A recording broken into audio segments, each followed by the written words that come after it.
Chào các bạn. Quy trình thủ tục chuyển nhượng căn hộ là cản trở tương đối lớn với các bạn môi giới bất động sản mới vào nghề.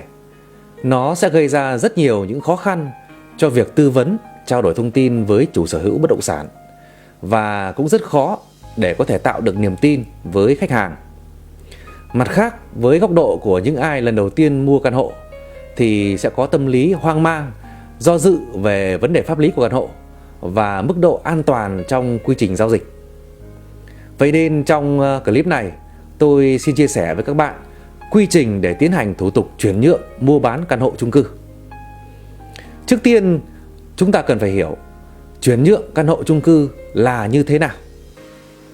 Đó là khi chủ sở hữu mua căn hộ chung cư của chủ đầu tư nhưng không có nhu cầu sử dụng và bán lại căn hộ đó cho bên mua. Hình thức này được gọi là mua bán chuyển nhượng căn hộ. Chủ sở hữu căn hộ lúc này sẽ đóng vai trò là người bán và khách hàng sẽ là người mua. Đối với phân khúc này, để thuận tiện và đảm bảo tính công khai, minh bạch và đảm bảo được quyền lợi cho các bên liên quan, thường sẽ cần có thêm một bên thứ ba, đó là bên tư vấn dịch vụ môi giới. Bên này sẽ đóng vai trò là bên kết nối, tư vấn, hướng dẫn các thủ tục và làm chứng trong toàn bộ quá trình diễn ra giao dịch. Về quy trình giao dịch, tôi xin chia ra làm hai phần riêng biệt để các bạn có thể nắm rõ. Phần thứ nhất là mua bán chuyển nhượng căn hộ trên hợp đồng mua bán với chủ đầu tư, tức là căn hộ chưa có sổ đỏ. Phần thứ hai là chuyển nhượng căn hộ trên giấy chứng nhận quyền sử dụng đất và tài sản gắn liền với đất, tức là căn hộ đã có sổ đỏ.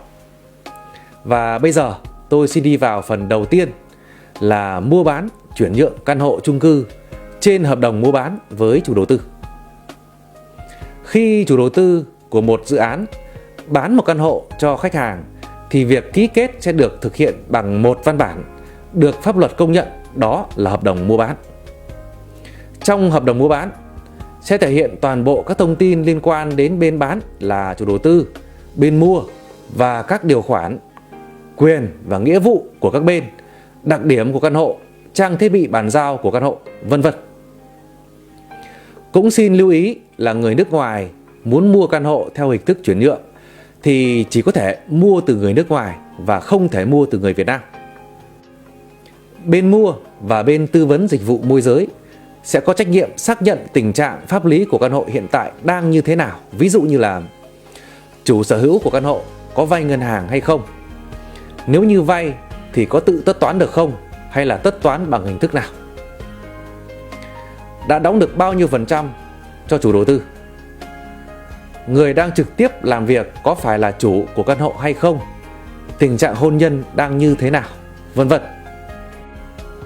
Phải trao đổi và thống nhất giá mua bán chuyển nhượng giữa người mua và người bán, trao đổi toàn bộ các khoản phí thuế liên quan đến giao dịch, thời gian thanh toán, cách thức thanh toán, đặc biệt là những căn hộ đang liên quan đến ngân hàng hoặc là người mua phải vay ngân hàng thì cần phải trao đổi rõ về các thông tin liên quan đến thời gian giải ngân, thời gian phong tỏa, bởi vì không phải người bán nào cũng đồng ý với phương án thanh toán tiền của ngân hàng. Các khoản phí thuế sẽ ảnh hưởng rất lớn đến giá trị giao dịch của căn hộ. Vậy nên cần phải thống nhất rõ ràng phần chi phí này giữa người mua và người bán. Và các khoản chi phí liên quan đến việc mua bán chuyển nhượng căn hộ thông thường sẽ bao gồm 3 loại chi phí. Chi phí đầu tiên là phí giới thiệu tư vấn, thanh toán cho bên tư vấn dịch vụ môi giới. Khoản chi phí này thông thường sẽ từ 1 cho đến 2% tổng giá trị giao dịch, hoặc là tùy vào thương lượng giữa các bên. Phí thứ hai là phí sang tên hay là thuế thu nhập cá nhân. Đây là khoản thuế mà bên bán phải có nghĩa vụ nộp cho nhà nước khi phát sinh giao dịch chuyển nhượng. Khoản thuế này sẽ được tính trên 2% giá trị căn hộ đã thanh toán cho chủ đầu tư theo đúng quy định tại thời điểm đó. Ví dụ như là căn hộ chưa nhận bàn giao, mới đóng được 50% giá trị căn hộ thì thuế thu nhập cá nhân sẽ được tính là 2% của số tiền 50% đã đóng cho chủ đầu tư. Hoặc là những căn hộ đã nhận bàn giao, đang là hợp đồng mua bán thì khoản phí này sẽ được tính là 2% của 95% giá trị căn hộ đã đóng cho chủ đầu tư. Sẽ có một số những trường hợp giao dịch chuyển nhượng được miễn thuế thu nhập cá nhân, trong đó có 2 trường hợp điển hình như sau.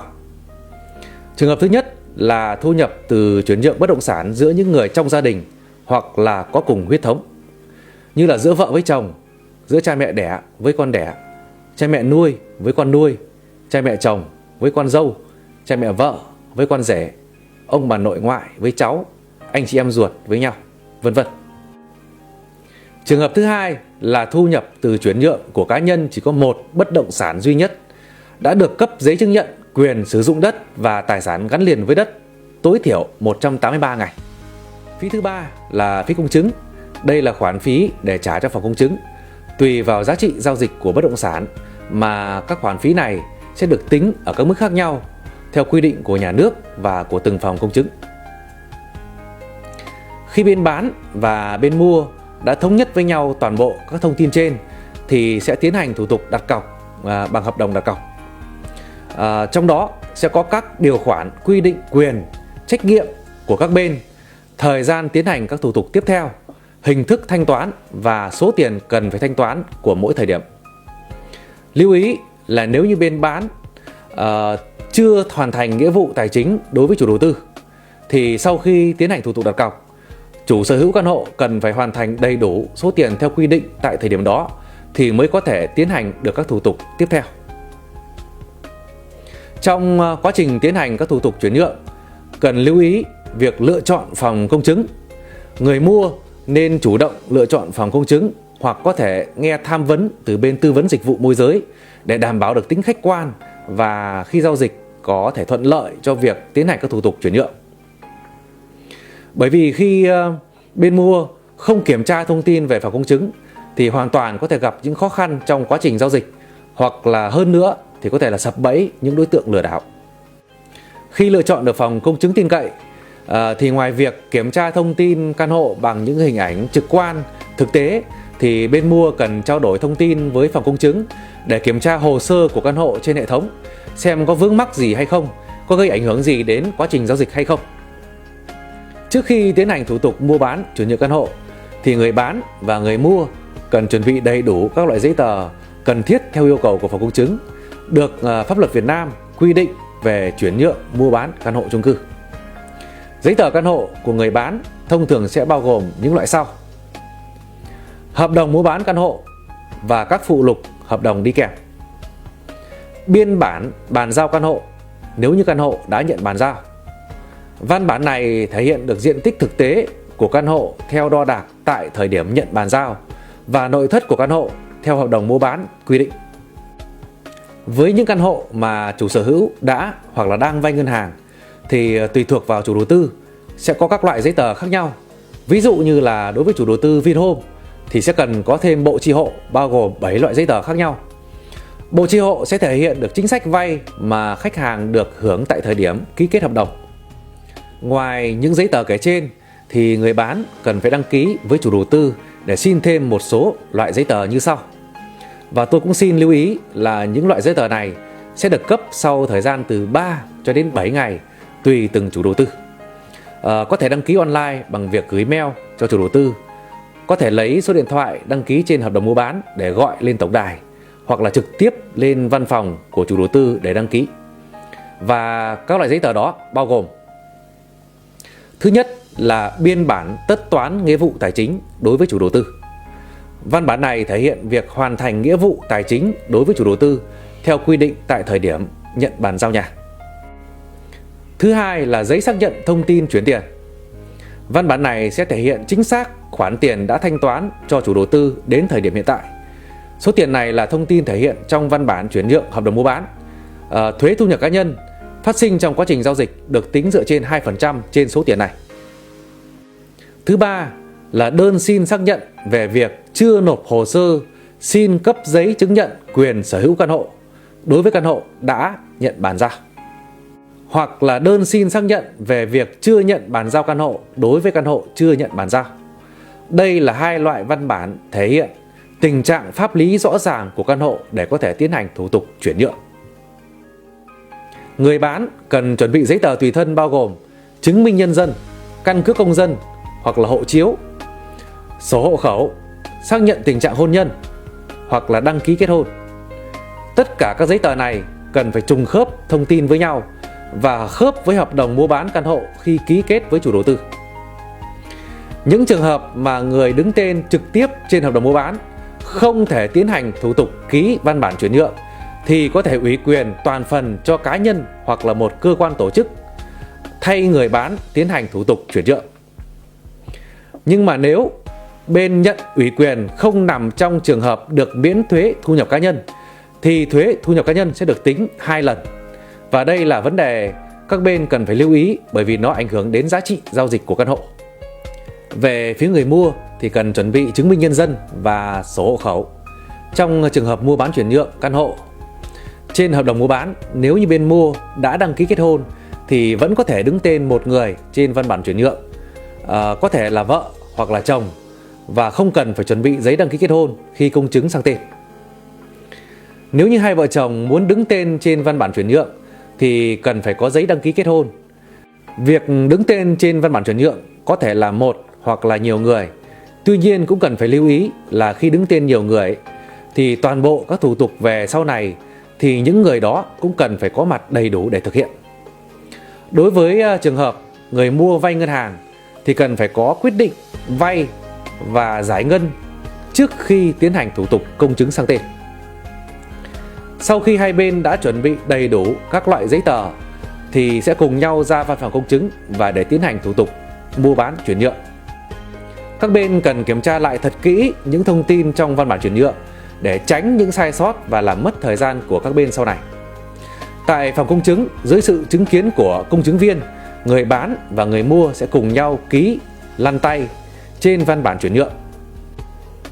Trong thời gian đóng dấu của văn phòng công chứng, người bán sẽ bàn giao đầy đủ giấy tờ căn hộ cho người mua theo biên bản bàn giao đính kèm.